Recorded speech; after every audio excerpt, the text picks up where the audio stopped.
신께서 진정 전쟁을 허용하시는 것인가? 평화는 왜 이토록 더딘가? 사부 중 사부.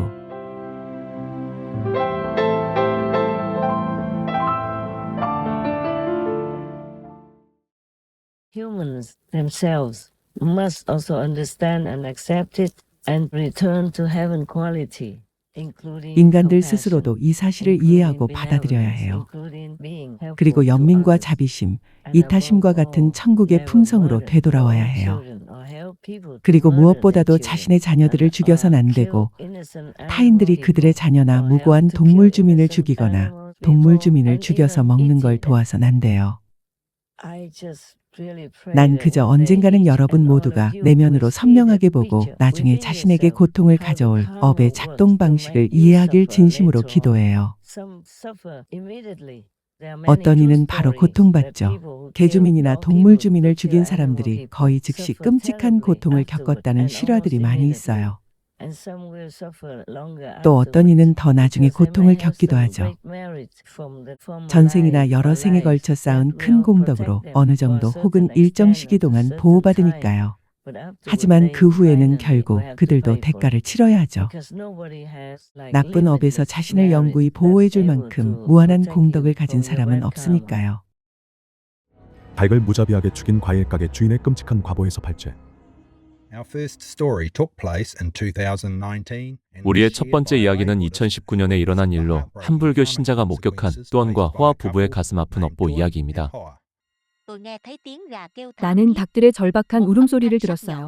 찌르는 듯 날카로운 소리가 주변의 침묵을 깨뜨렸죠. 나는 멈춰서서 본능적으로 근처에 있던 뚜언을 봤는데 그는 왼손으로 금빛 깃털의 닭의 목을 움켜쥐고 있었죠. 그리고 오른손엔 번쩍이는 칼이 들려 있었어요. 닭은 격렬하게 저항하며 날개를 마구 휘저었지만 벗어나지 못했어요. 한순간 칼날이 스쳐 지나가자 선명한 붉은 피가 분수처럼 솟아올랐다가 갈라진 시멘트 바닥에 흘러내렸고 닭의 마지막 울음소리도 잠잠해졌죠. 하지만 더 깊은 공포를 가져다 준 건 완전히 무표정한 그의 얼굴이었죠. 단 한 번의 미간 찌푸림도 눈 깜빡임도 없었죠. 그는 기계적으로 그렇게 했어요. 마치 그가 방금 앗아간 생명이 아무 의미도 없는 것처럼요. 흐릿한 꿈속에서 저는 과일 가게 앞에 서 있는 제 자신을 발견했지만 그것은 낮에 익숙한 풍경이 아니었어요. 하늘은 캄캄했고 주변에는 단 한 사람도 보이지 않았어요. 갑자기 작은 마당 한가운데에 거대한 닭이 나타났어요. 일반 닭의 10배는 되어 보였고 불꽃처럼 붉게 타오르는 깃털이 있었어요. 둥글고 빛나는 눈이 어둠 속에서 밝게 빛나며 나를 똑바로 쳐다봤어요. 도망치고 싶었지만 다리가 붙들린 듯 꼼짝도 안 했어요. 닭은 울음소리를 내지도 몸부림치지도 않았어요. 미동도 없이 그 자리에 서 있었는데 불타는 눈동자가 내 영혼을 꿰뚫어 보는 듯했어요. 그러더니 말했어요. 달구름이 아니라 마치 사람 목소리처럼 깊고 분명했죠. 그는 자신의 다리로 갚을 것이다. 피가 흘렀으니 그 빚을 갚아야 한다. After experiencing that strange prophetic dream, the lay Buddhist could only silently pray for 2.5 그 이상한 예언적 꿈을 꾸고 난 후 그 불교 신자는 너무 늦기 전에 또한이 깨어나기를 조용히 기도할 수밖에 없었습니다. 하지만 업이 무르익으면 어김없이 과보가 옵니다. 2023년 겨울 또한은 손님에게 닭 주민들을 배달하러 가는 길에 심각한 사고를 당했습니다. 또한은 입원을 했어요. 얼굴은 창백했으며 다리는 붕대로 단단히 감싸져 있었지만 붕대의 흰천은 붉은 피로 얼룩져 있었어요. 의사는 그가 심각한 대퇴골 골절과 함께 중대한 척추 손상을 입었다고 했어요. 그들은 최선을 다해 수술했지만 그가 다시 걸을 수 있을 가능성은 거의 없다고 했어요. 그는 하반신이 마비되어 평생을 고생해야 할 것 같았죠. 어느 날 죄책감과 후회로 괴로워하던 또한이 그 불교 신자를 만나고 싶다는 뜻을 밝혔습니다. 제가 틀렸어요. 그는 눈물을 흘리며 말했어요. 그들을 죽이지 말았어야 했어요. 업보를 우습게 보지 말았어야 했죠. 이젠 믿지만 너무 늦었어요. 어젯밤 꿈에 검은 옷을 입은 남자가 방에 있었어요. 얼굴은 흐릿했죠. 그는 한마디도 하지 않고 그저 내 다리를 가리키며 웃었어요. 하지만 그 웃음은 사람의 웃음 같지 않았고 지하 깊은 곳에서 들려오는 듯했어요. 그러더니 그가 말했어요. 이것은 단지 시작일 뿐이다. 피가 충분하지 않다. 빚은 아직 갚아지지 않았다. 그러곤 깼는데 꿈속의 냉기가 여전히 느껴졌고 너무도 생생했어요. 나는 그의 손을 잡고 차분히 말했어요. 또한 이제 당신이 잘못을 깨달았으니 아직 늦지 않았어요. 진심으로 참회하고 부처님의 명호를 외우며 용서를 구하세요. 당신이 뿌린 인과는 갚아야 하지만 진심으로 참회하면 업의 짐을 덜 수 있어요. 그는 머리를 흔들며 더 많은 눈물을 쏟았어요. 당신은 이해 못해요. 이제야 알겠어요. 죽음은 끝이 아니에요. 다음 생이 이 생보다 더 나쁘게 될까봐 두려워요. 난 너무 많은 닭을 죽였어요. 너무 많은 생명을 빚졌어요. 그 모든 걸 어떻게 갚죠? 음력 초하루에 개를 도살한 뒤에 발생한 것으로 추정되는 즉각적인 과보에서 발제. 방은 코코넛 나무 밑동에 단단히 묶여 있었어요. 내 다리 모두 꽁꽁 묶였고 목에도 밧줄이 감겨 있었죠. 자신의 운명을 예감하듯 방은 몸을 떨었어요. 붉게 충혈된 커다란 눈은 말없이 애원하는 듯했고 꼬리는 축 늘어져 있었죠. 이대는 칼을 들어 올렸고 개의 목을 향해 칼날을 내리쳤어요. 선홍빛 피가 샘처럼 솟구쳐 뚜룬이 들고 있던 낡은 도자기 그릇에 튀었고 메마르고 갈라진 땅 위로 번져나갔어요.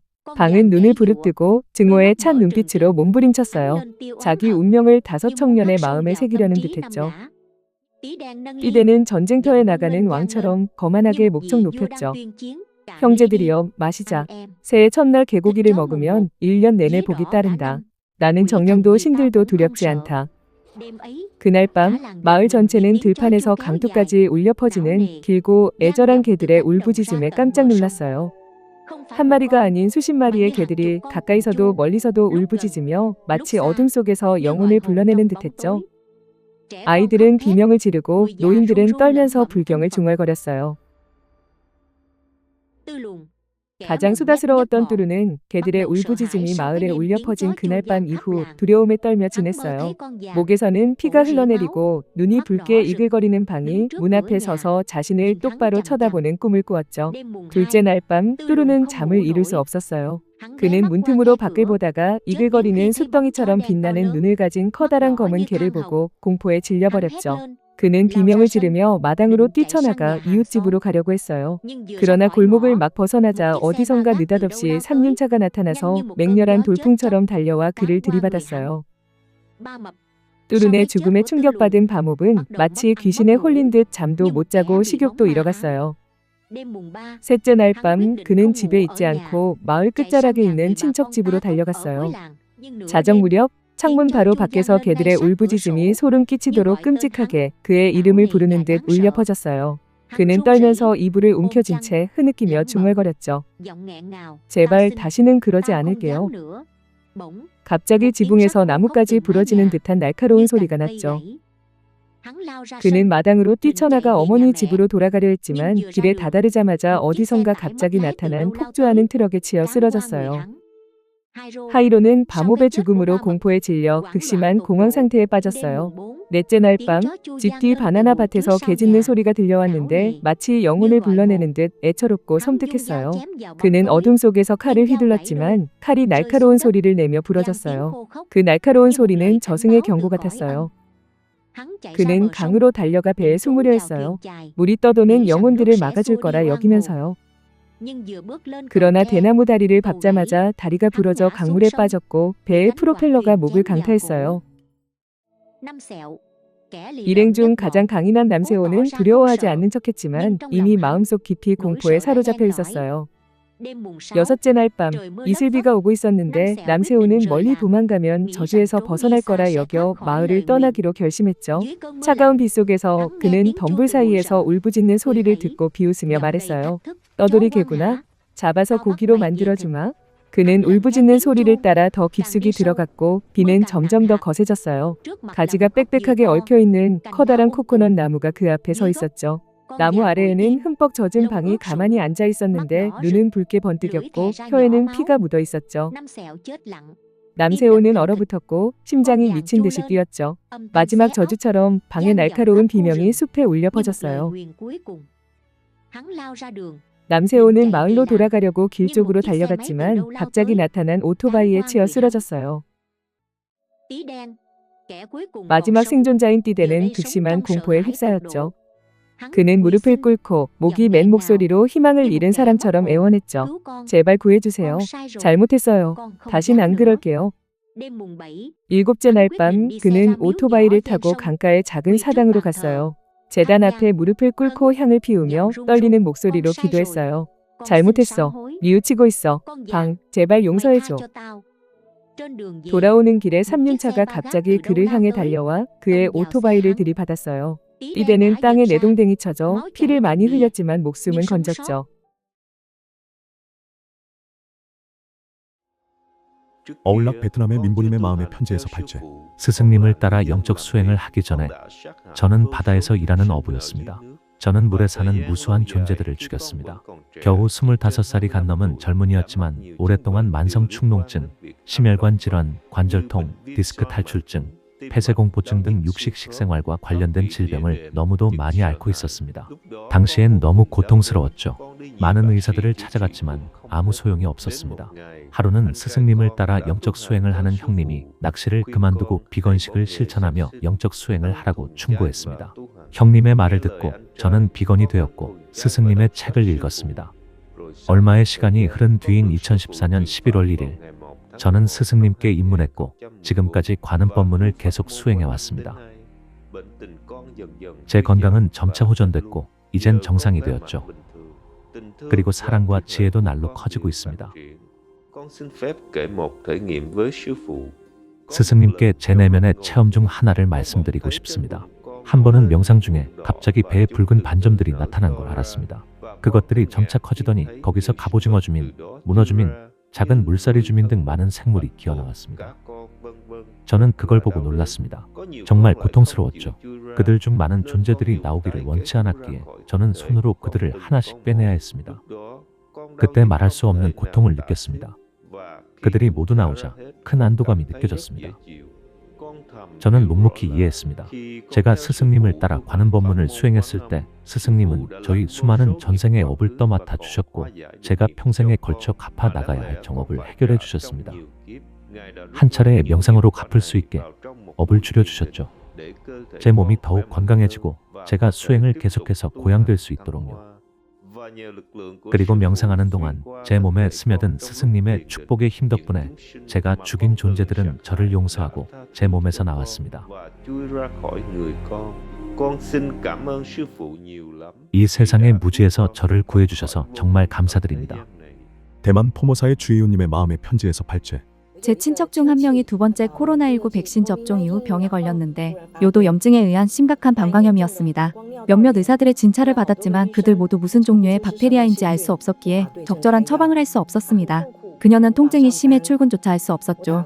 명상을 하는 동안 그녀의 요도에서 닭주민들의 뼈와 깃털이 나오는 것을 보았습니다. 그녀의 병이 육류를 먹은 업보로 인한 것임을 알게 되었죠. 닭주민들이 복수를 하러 온 것이었습니다. 중국 야페님의 마음의 편지에서 발제. 한 번은 용기 내어 스프린 마스터 TV에 소감을 제출했는데 하루는 그것이 방송에 나왔어요. 정말 예상도 못했는데 스승님께서 바쁘신 와중에 제게 답장까지 주셔서 저는 말할 수 없는 다정한 사랑을 느꼈어요. 그런데 스승님께서는 답신에서 비거니즘의 중요성을 강조하셨어요. 그래서 저는 서둘러 등록된 도살장 목록을 확인했죠. 도살장들이 가장 밀집되어 있는 지역에 더 많은 재난이 일어났다는 사실에 전 충격을 받았어요. 대만 포모사의 주희시양님의 마음의 편지에서 발제.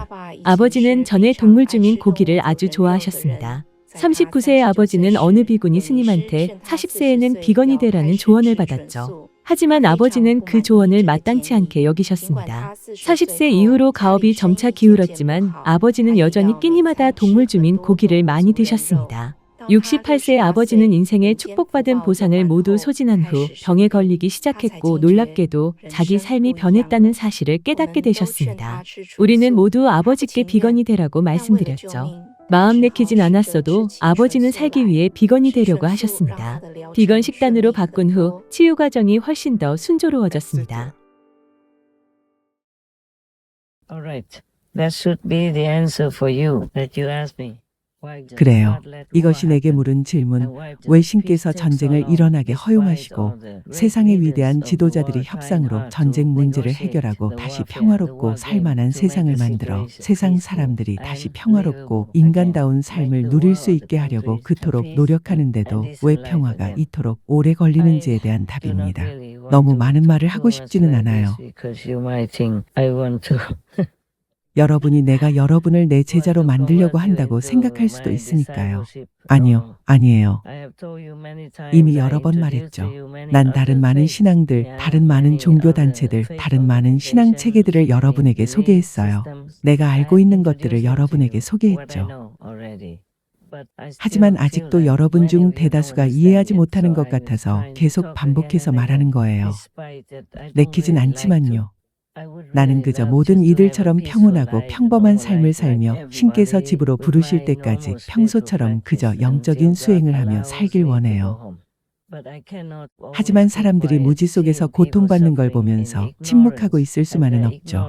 그들의 무지가 진실로 이번 생에서도 내 생의 지옥에서도 고통과 괴로움을 안겨줄 테니까요. 지옥 이후에도 계속되죠. 아마도 인간이 되거나 동물 주민이 돼서도 반복해서 고통받으며 그 순환에서 벗어나지 못하게 되겠죠. 이 모든 게 날 잠 못 들게 하고 눈물 짓게 해서 난 여전히 여러분을 일깨우려고 노력하죠. 바라건대 여러분 가운데 일부라도 알아듣고 다시 진정한 인간이 되길 바랍니다. 모든 천국이 인정하고 지옥마저 인정하는 인간의 기준을 충족하기를요. 마야조차도 여러분이 고결하고 도덕적이면 감히 가까이 다가와 모습을 드러내지 않죠. 해치거나 지옥으로 끌고 가는 건 말할 것도 없고요. 하지만 인간 누구라도 도덕이 결여되고 덕이 없으면 생각만이라도 그러하다면 마야는 여러분에게 다가와 해를 끼치고 더 나쁘게 만들 기회를 얻게 될 거예요. 여러분의 방어력과 의지력이 약화되는 거죠. 여러분의 사고와 행위들이 천국에 걸맞지 않고 지옥에 어울리는 거라면 여러분의 진동이 낮아지고 가치 기준이 떨어지니까요. 그들처럼 되는 거죠. 지옥의 존재나 악마, 악한 존재나 매우 비천한 존재처럼 되는 거예요. 천상의 존재가 못 되고 인간이 될 자격조차 없게 돼요. 그러면 악마들이 그걸 보고 여러분이 타락했음을 알죠. 그러면 악마들이 부하들을 끌고 와서 여러분을 괴롭히거나 품위 있고 도덕적인 인간의 기준에서 점점 멀어지게 타락시킬 수 있죠. 그런 식으로 해칠 수 있어요. 그러니 부디 항상 마음을, 생각과 말과 행동을 순수하고 단순하게 유지하세요. 누구에게도 해로운 생각을 품지 마세요. 무엇보다 동물 주민 육류에서 나오는 살생의 에너지를 섭취하지 마세요. 그러면 안전할 거예요. 나를 따를 필요 없어요. 그저 이 세상의 도덕 규범을 따르면 돼요. 선한 일을 하면 더 많은 공덕을 쌓을 수 있죠. 이 물질 세계에서는 원하는 것은 스스로 얻어야 해요. 설령 가장 높은 천국에서 왔다고 해도 일단 여기에 오면 그래야 해요. 빚을 지게 되니까요. 그들의 음식을 먹으니 이 세상에 빚을 지게 되고 그래서 대가를 치러야 되죠. 일을 해서 생계를 유지하고 다른 일을 돕는다면 빚을 지지 않죠. 그렇지만 세상이 혼란과 고통으로 가득하다면 이 집단 업보의 일부를 짊어져야 할 수도 있어요. 그러니 이 모든 걸 피하려면 자신을 청정하게 하고 도덕적으로 바르게 사세요. 선한 일은 무엇이든 즉시 행하고 악한 일은 피하세요. 그리고 항상 신께 기도하세요. 보호와 사랑, 용서를 구하세요. 그러면 괜찮을 거예요. 나나 그 누구도 따를 필요가 없어요. 여러분의 인간적 기준이 선하고 견고하다면 괜찮아요. 인간으로 다시 환생할 수 있을 거예요. 그 모든 공덕을 가져와 부와 명성을 누리고 평화로운 가정, 평화로운 삶, 평화로운 나라에서 사랑받으며 살 거예요. 부디 일부라도 듣길 바라요. 진짜 인간, 인간이 될 자격이 있는 영혼을 지닌 존재라면요. 하지만 물론 듣지 않을 사람들도 많을 거예요. 그들은 인간이 아니니까요. 그들은 영혼이 없어요. 부정적인 힘에서 왔거나 악마 그 자체인 거죠. 그러니 그런 일을 보게 된다면 가능한 한 피하도록 하세요. 그들과 함께해야 한다면 신께 기도하고요. 천국의 보호를 구하세요. 자, 오늘은 여기까지예요. 여러분 모두를 사랑해요. 신께서 자비를 베푸시고 용서해 주시고 축복과 사랑을 주시고 길을 보여주시길 기도합니다. 여러분이 내게 온다면 물론 난 기꺼이 영적으로 늘 여러분을 도울 거예요. 하지만 오지 않더라도 스스로를 잘 돌보세요. 할 수 있을 때마다 항상 신께 기도하세요. 선한 사람이 되고 다른 이를 도우세요. 아무도 해치지 않는 게 낫죠. 기억하세요. 벌레 하나라도 해치지 마세요. 신께서 우리 모두를 축복하시고 용서하시고 진실되고 참되고 놀랍고 아름답고 근심 없고 평화롭고 행복한 고향으로 인도하시길 빕니다. 아멘. 주님, 저희를 향한 주님의 너그러우심과 사랑과 자비에 감사드립니다.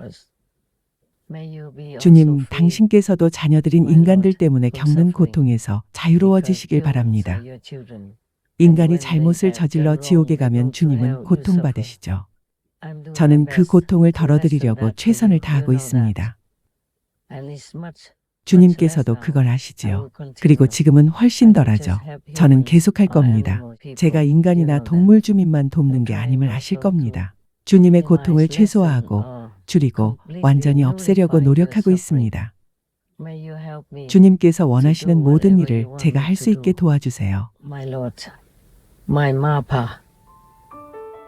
저희 주님, 저의 마파 천모이자 천부, 자애롭고 자비로우시며 선의와 용서를 베푸시는 마파시여 감사합니다. 마파께 이렇게 말해야 합니다. 나의 소중하신 마파, 가장 소중하신 마파, 가장 사랑하는 마파, 감사합니다. 감사합니다. 마파는 마마 천모이자 파파 천부를 뜻해요.